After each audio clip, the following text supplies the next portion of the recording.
Waalaikumsalam warahmatullahi wabarakatuh. Saya dengan Raisa akan menyaksikan hasil kerja kelompok saya.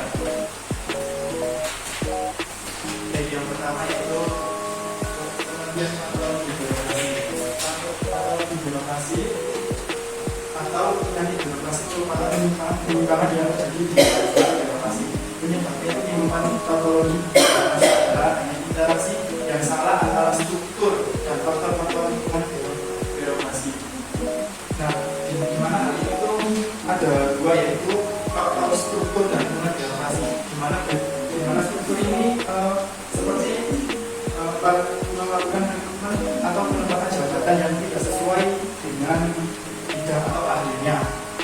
Lalu lingkungan birokrasi. Nah, birokrasi ini merupakan sebuah budaya yang biasanya tercipta adanya pendekatan dengan anggota lain untuk mengurus atau memperlancar jalannya korupsi.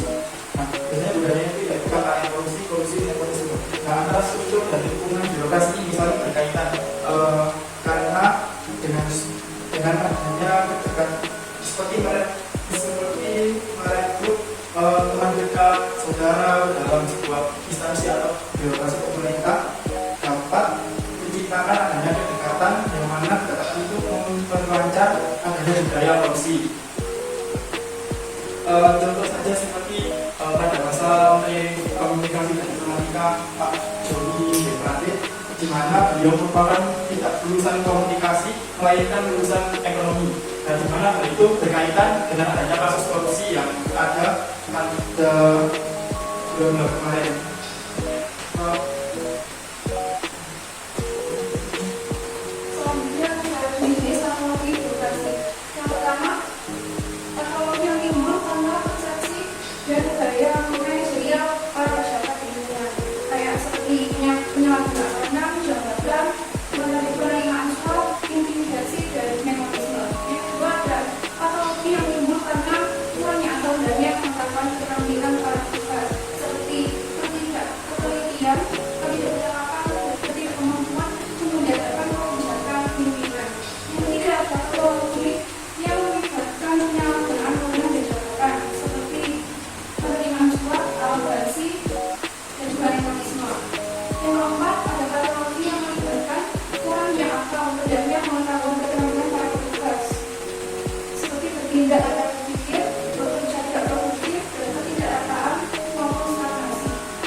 Pelatihan dan pengembangan SDM, 4 penerapan good governance, yang kelima partisipasi publik. Nah, di mana reformasi administrasi ini merupakan sebuah usaha rencana untuk mengubah struktur maupun prosedur birokrasi dalam suatu instansi. Nah, di sini ada dua faktor, yaitu faktor struktur dan prosedur. Nah, struktur ini yaitu mengganti sebuah struktur organisasi sesuai jabatan dan memperhatikan kapasitas dan keahlian agar tercapai keahlian kebutuhan yang ada. Lalu dengan mengatur pengembangan profesionalisme agar tercipta adanya transparansi dan akuntabilitas. Yang kedua, prosedur. Nah, prosedur ini merupakan peraturan pada sebuah instansi dirubah atau dirombak ulang sesuai dengan kebutuhan yang ada. Nah, peraturan ini direvisi atau dirombak dengan mengangkat pengembangan sifat profesionalisme akan tercapai sebuah transparansi dan akuntabilitas dalam suatu birokrasi pemerintahan. Lalu yang kedua ini penguatan hukum dan undang-undang. Nah, dalam penguatan hukum dan undang-undang ini yaitu dengan cara salah satunya mendesak pemerintah untuk meresmikan undang-undang perampasan aset, lalu mengembalikan independensi KPK dan pemberian status memberikan status ASN atau PSK karyawan atau staf KPK, karena dengan adanya pemberian status ASN pada karyawan atau staf KPK akan tidak dapat bekerja secara mandiri gitu kan. Dengan dikarenakan dapat dapat adanya campur tangan kepentingan politik misalnya. Lalu yang ketiga ini pelatihan dan pengembangan SDM. Nah, pelatihan dan pengembangan SDM ini yaitu memberi sebuah dukungan melalui mentor atau pelatihan untuk mengangkat perkembangan sifat profesionalisme dalam bekerja, seperti halnya melalui kegiatan seminar ataupun workshop. Nah, lalu yang keempat ini penerapan good governance. Nah, good governance ini merupakan sebuah teori dan di mana di dalamnya terdapat sebuah sifat seperti profesionalisme, akuntabilitas, dan transparansi, pelayanan prima, serta efektivitas keberhasilan atau kegagalan dalam instansi pemerintahan. Lalu yang kelima yaitu partisipasi publik, di mana partisipasi publik ini tentu dibutuhkan tentunya untuk mengawasi jalannya kepemerintahan agar dapat dinilai atau dilihat secara langsung oleh masyarakat.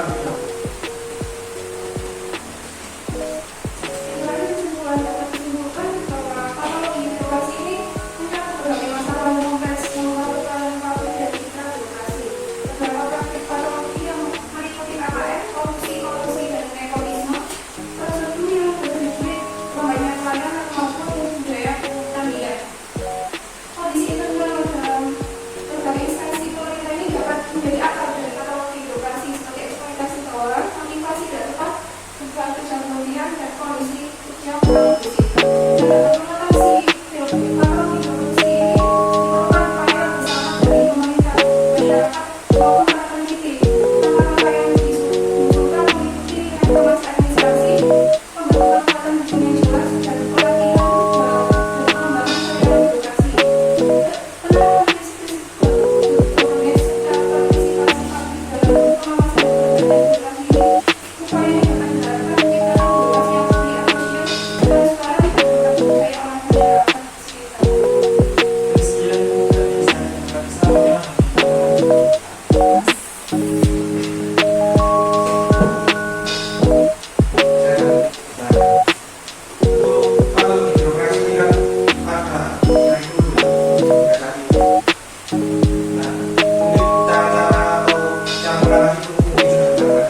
Keberhasilan pemerintah yang bagus dari pusat sampai daerah gotong royong, kalian semua di atas gotong royong, kebersamaan rakyat Indonesia.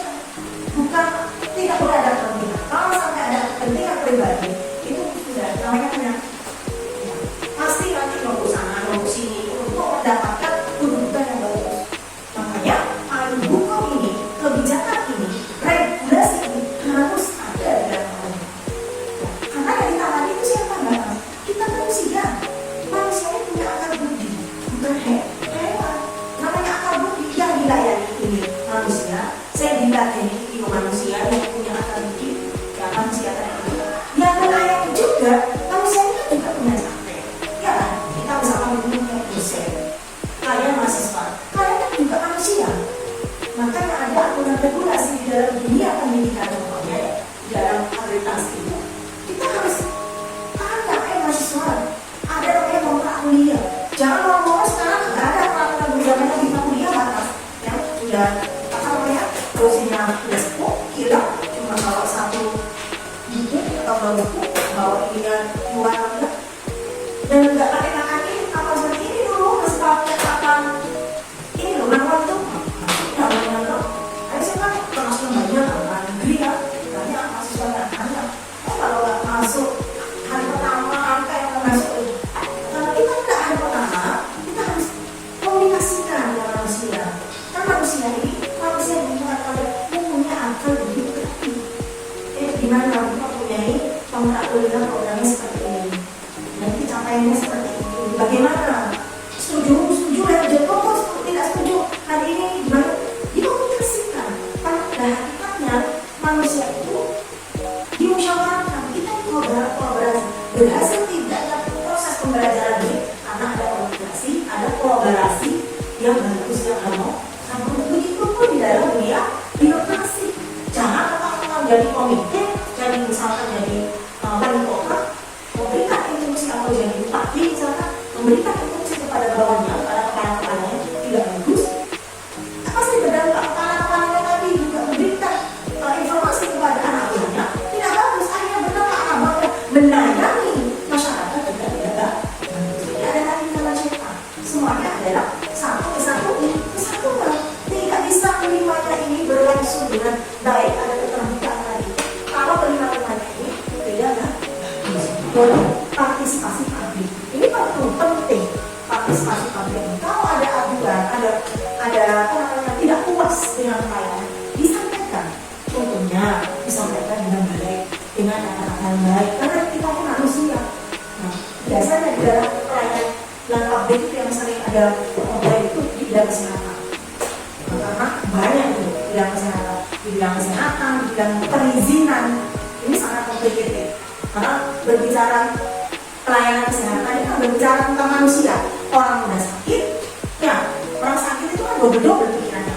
Ya kalau sakitnya memang sakit badan, juga misalkan duitnya sakit, kayak kan. Terus yang udah juga di bidang pelayanan itu biasanya di bidang perizinan ini sangat komplikated, sangat komplikated. Ini ya kelihatannya tiga faktor tadi itu sudah lima ini ya berkesan